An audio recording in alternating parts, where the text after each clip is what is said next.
One final tip to kind of discuss here, Chris, is letting people know about the final URL expansion option inside of a Performance Max campaign. So in your Performance Max campaign settings, there's an area that says final URL expansion. It takes a little bit to find. You have to kind of do some advanced drop downs and stuff like that. But basically, what it says is, do you want people to only go to the URL that you put in your assets where you're creating essentially your ad? Or do you want to let people go to any page on your website that we think is the most relevant page? Chris, I can see you sweating. You're getting a little uncomfortable. This is opening up the control to our friends at Google here. Pros and cons, what do you think?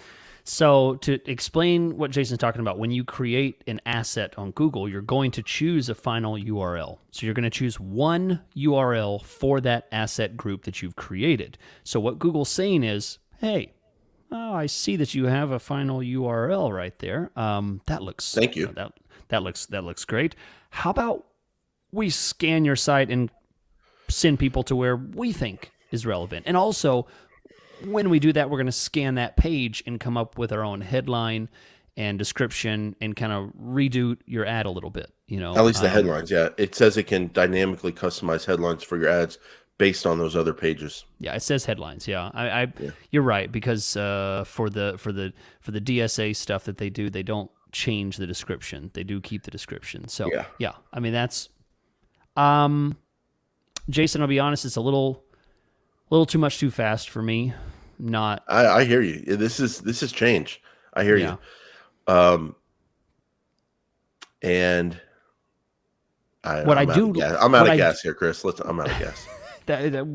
What I do like about it, let's get one more check cashing in here, flying in. So, all right. What I do like about it is that no matter what you choose here, this system is still responsible to get you conversions. It's not like you're going to choose it with a standard old DSA campaign, dynamic search ad campaign, right? You do that and they're like, great, thanks for the money. And they're just going to keep getting clicks without any kind of qualitative value from that. But with this, their goal is still held to that conversion, that return on ad spend. Well, and that's what they're still basing their success on, and that goes to the point here. You better get those goals right. You better get that conversion tracking right, because if you don't, you're opening it up so much. If you do things like this, that it can really go south on you. But if you do get it right, you always have that protection. Like, hey, they're optimizing for my conversion cost per conversion goal, or they're optimizing for my return on ad spend.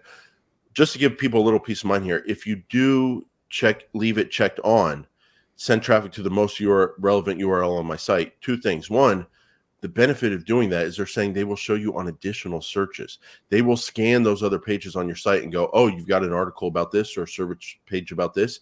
Let's show people, show your ads on different keywords or different pages about that additional service. Maybe you didn't punch into your audience signal. That's my interpretation. So you can get even more.